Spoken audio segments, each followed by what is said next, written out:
Evening, Kevin. Now, you're old enough, and I'm old enough, to remember those long ago days when TV comedy was quite often funny. It pretty much never is anymore, isn't it? It's true. I'm thinking it actually is funny because they're still showing Dad's Army, they're still showing The Likely Lads, they're still showing classic comedies from the 60s and 70s. Okay. And very often, and the Good Life or whatever. And very often, they're the only things on. I can't think. I was trying to think. John Cleese did a thing, Sunset something or other. It was horrendous. Oh, I remember that. Yeah. It was about an old guy who was. I can't remember. I remember it. It was pretty dire. But then again, it's not fair to single out John Cleese. I mean, the BBC has abandoned funny comedy. Well, they have, because you've got the likes of Nish Kumar.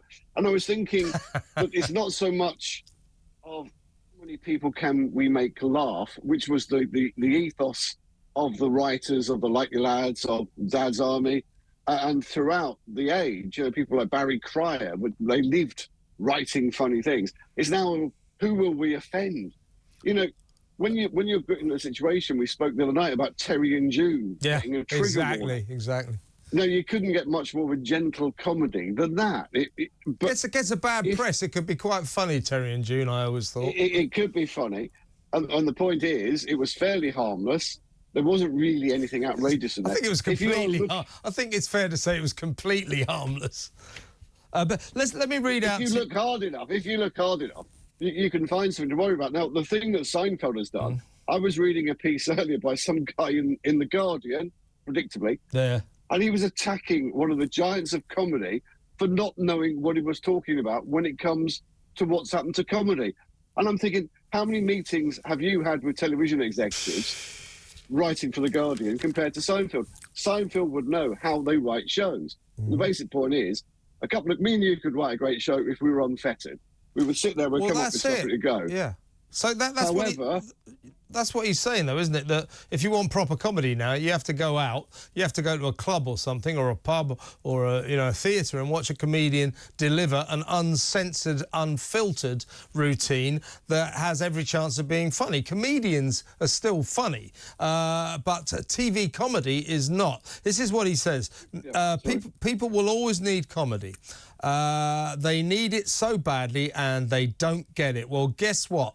Where is it? Where is it? This is the result of the extreme left and PC crap and people worrying so much about offending other people. And he cites comedies, classic American comedies, which were brilliant, including his own, by the way. He doesn't cite that modestly, but it should be in there. TV comedies in America that you'll never see the like of again. Cheers, M.A.S.H, All in the Family, etc., etc. Frasier. Yeah. They've redone Frasier. I mean, Frasier... It's not funny. Well, it wasn't bad. It was better than I thought it would be, but not as good as it used to be. When scriptwriters and TV channels had one rule for what went on the telly in a comedy: is it funny? Now it's not. Is it offensive? You have to go. You can't write comedy by committee, Kevin. You can't basically try and box tick and say, we can, for instance, you wouldn't be able to tell a story, an Englishman, an Irishman and a Scot walked into a bar, because the Scot immediately would have you for hate crime. So you couldn't say a horse, a horse walked into, animal rights, but you can't have a horse going into a bar. You can't You're have right, Jesus, this is it. This is the nonsense that is casting a huge cloud over all comedy, isn't it? Oh, we can't talk about a horse going into a bar because that brings up images of animal cruelty, that kind of thing. It's nonsense, isn't it? Ricky Gervais is made a fortune for a long time. He is triggering the right people because he is telling comedy as it was told by Bernard Manning, Jim Davidson, going back to the classic comic, Jimmy Tarbuck, whoever. But Gervais goes on, tells truths some people don't like hearing, and he tells it, and he doesn't have any filter. Yeah. Millions and millions of people watch that. And it's Netflix's highest rated let's be fair. Let's be fair to the streaming giants, particularly Netflix. I mean, they do show comedians Unfiltered. They do show Ricky Gervais's stuff, and they do that rather courageously. And meanwhile, the terrestrial channels, BBC, ITV, Channel 4, and over in America, NBC, ABC, CBS, are killing themselves by censoring all the comedy. At the end of the day, you know what you're going to get with Ricky Gervais. And I would like to think that most people can make a decision, Kevin. They can decide, shall I watch Face? Now, I make a decision, I'm not going to watch Frankie Boyle. I'd rather have a wet weekend in Halifax. He is offensive. He is offensively and unfunnily offensive. Yeah. You know, that's the issue. It used to be quite funny till he swallowed the BBC woke pill. Listen, he took a swipe at Katie Price's disabled kid, didn't he? And he's done a lot. He's done a lot worse than that. He's done a lot worse than that. Yes. But now, of course, he's all woke and BBC, and not at all funny. Not at all funny. Listen, Nige, good discussion. Got to go, mate. This show's about to end. Always a pleasure to talk to you. Thank you very much, mate. That's Nigel Pauley, media commentator, good friend of mine, and Petri Hoskin is in the studio. Hello. Do you know what they said to me the other night? Said, oh, you said Petri Hoskins. And it's actually Petri Hoskin. And then I looked up the list that they gave me, and there it was written with an S. Yeah.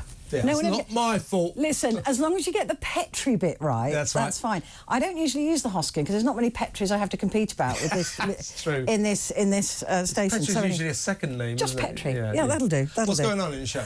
What's coming up is I saw this story again today, digging around as I always do, that US is looking to reclassify cannabis. Now, at the moment, it's a Schedule 1 drug, and they want to take it down to a Schedule 3, which is a sort of equivalent to a C. Which is what we would classify as an A and a C. Yeah. Right, yeah. So we have a very strange relationship with cannabis in this country because it used to be a C, and then it was reclassified to a B. Yeah. And the irony is, or the hypocrisy is, we are one of the world's biggest producers of cannabis. Do you want to? I've got a fact. Go on. Sorry to interrupt. So, you know, legalising cannabis all over the states. Yeah. Well, it's actually totally legalised in lots of states now. Colorado being one. Yeah. So, of course, they tax cannabis. Guess what? Colorado spent its cannabis tax windfall on. Oh, I don't know. Go on. A police station and a courthouse. So we could do the same, right? I mean, you've just got to walk down Covent Garden, everybody's smoking it. So I think it's time. We're going to discuss that on my programme. So what do you want to say, legalise it or what? I want to know what our relationship should be, because the absolute hypocrisy of us being one of the world's biggest producers of it and yet not really allowing it is crazy. Decriminalise it, legalise it. What is our relationship with cannabis going forward? It's not sustainable because everybody else is decriminalising or legalising it. So we've got to do something.